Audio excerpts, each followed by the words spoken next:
கர்த்தரும் இரட்சகரும் வரப்போகிறதான ராஜாதி ராஜாவும் நியாயாதிபதியுமாய் இருக்கிற ஆண்டவர் இயேசு கிறிஸ்துவின் ஈடு இணையற்ற பரிசுத்தமுள்ள மேலான நாமத்திற்கு என்றென்றைக்கும் உள்ள சதா காலங்களிலும் மகிமை உண்டாவதாக. ஆமென். கிறிஸ்துவுக்குள் மிகவும் அன்பான சகோதர சகோதரிகளே, தெய்வ பிள்ளைகளே, பரிசுத்தவான்களே, உங்கள் அனைவருக்கும் விலையேறப்பெற்ற ஆண்டவர் இயேசு கிறிஸ்துவின் ஈடு இணையற்ற பரிசுத்தமுள்ள மேலான நாமத்தினாலே அன்பான வாழ்த்துக்களை இந்த kingdom of Christ in earth mission trust என்கிற உலகளாவிய ஒரே இந்திய சிறுபான்மை கிறிஸ்தவ மத ஸ்தாபனத்தின் சார்பாக, கிறிஸ்துவின் அரசாங்கத்தின் சார்பாக, மெய்யான கிறிஸ்தவ தேசத்தின் சார்பாக அன்போடு கூட தெரிவித்துக் கொள்கிறேன். கர்த்தர் தாமே உங்கள் ஒவ்வொருவரையும் ஆசீர்வதிப்பாராக. ஆமென். அன்பான தெய்வ பிள்ளைகளே, இன்றைக்கு 21/6/2026 ஞாயிற்றுக்கிழமை அதிகாலை, அதாவது நடுராத்திரி இல்லாவிட்டால் அதிகாலை சரியாக 12:35 அன்பான தெய்வ பிள்ளைகளே, இந்த ராத்திரி வேளையிலும் பரிசுத்த ஆவியானவர்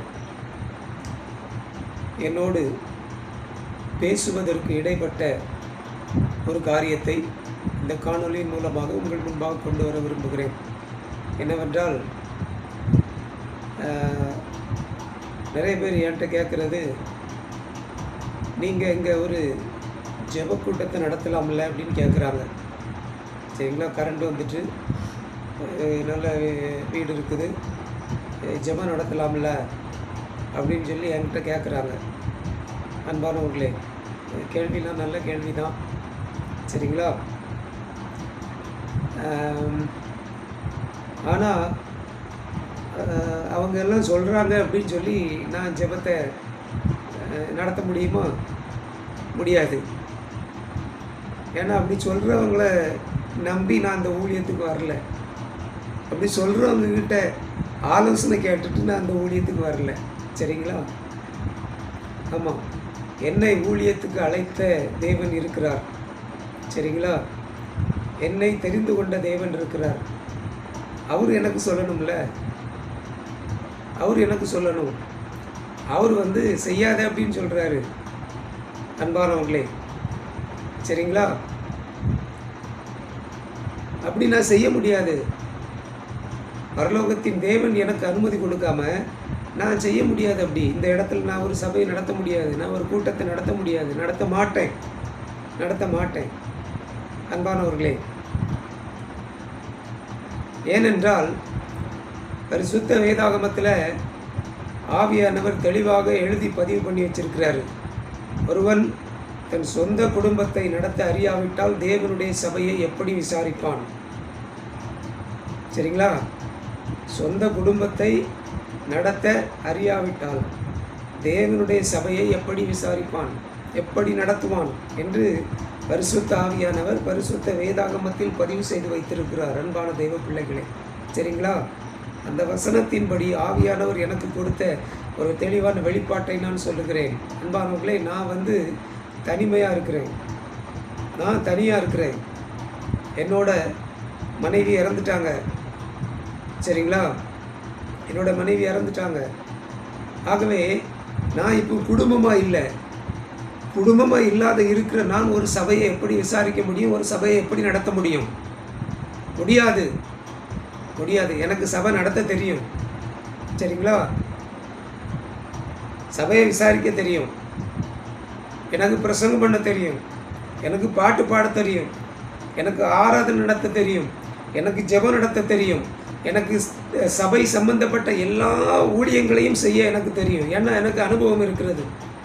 சரிங்களா, ஆவியானவர் அதில் எல்லாம் நல்ல டேலண்ட் கொடுத்துருக்கிறார், திறமையை கொடுத்துருக்கிறார். ஆகவே நான் செய்யலாம். ஆனால் நான் செஞ்சால் அந்த வசனத்துக்கு முரண்பாடாக அது இருக்கும். என்னோடு என் மனைவி இருந்தால் நான் அதை செய்யலாம். அன்பானவர்களே, நான் ஒரு கூட்டம் நடத்தினா, நான் ஒரு ஆராதனை நடத்தினா லேடிஸ் தான் வருவாங்க. பெரும்பாலும் லேடிஸ் தான் வருவாங்க. என்னோடு கூட என் மனைவி இல்லாமல் இருக்கும்போது நான் எப்படி அதை செய்ய முடியும்? ஆண்டவர் செய்யக்கூடாது என்று எனக்கு சொல்லுகிறார். நான் செய்ய மாட்டேன். அந்த தப்பை நான் ஒரு நாளும் செய்ய மாட்டேன். நான் யார் அப்படின்னு எனக்கு தெரியும். அன்பானவர்களே, எல்லாரும் சொல்கிறாங்க அப்படின்னு சொல்லி நான் அதெல்லாம் செய்ய மாட்டேன், செய்யவே மாட்டேன். எனக்கு கவர்மெண்ட் சீக்கிரமாகவே தடையில்லா சான்று கொடுக்கும்.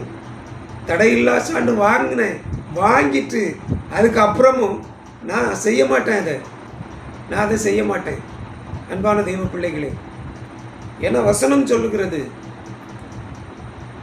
நான் தனியாக இருக்கிறேன், நான் சபை அந்த ஊழியத்தை நான் செய்ய மாட்டேன், நிச்சயமாக செய்ய மாட்டேன். அன்பானவர்களே, நான் இந்த ஊழியத்தை ஸ்தாபிச்சிருக்கிறேன், அவ்வளோதான். சரிங்களா? ஆண்டவருக்குரிய காலம் நேரம் வரும்பொழுது இந்த இடத்துல சபை ஊழியம் நடக்கும். சரிங்களா? யாரை வச்சுன்னா என்னுடைய மகனை கொண்டு அது நடக்கும். ஏன்னா என்னுடைய மகன் குடும்பமாக இருக்கிறார். சரிங்களா? மகன் இருக்கான், மருமகள் இருக்காங்க, மகன் இருக்காங்க, அவங்க குடும்பமாக இருக்காங்க. சரிங்களா? அப்படி இந்த இடத்துல சபை ஊழியம் நடக்கிறது, ஆராதனை நடக்கிறது அப்படின்னு சொன்னால் என்னுடைய மகன், என்னுடைய மருமகள் அவங்க தான் நடத்துவாங்க. நான் கூட இருப்பேன், அவ்வளோதான். நான் கூட இருப்பேன். அவங்க இல்லாமல் நான் செய்ய மாட்டேன். அவங்க இல்லாமல் நான் செய்ய மாட்டேன், செய்யக்கூடாது என்று ஆவியானவர் எனக்கு திட்டவட்டமான வெளிப்பாட்டை கொடுத்துருக்கிறார். நான் செய்ய மாட்டேன், நான் செய்ய மாட்டேன். சரிங்களா? மீறி செஞ்சால் பலவிதமான கேவலத்துக்குள்ளே நான் மாட்டிக்கிடுவேன்.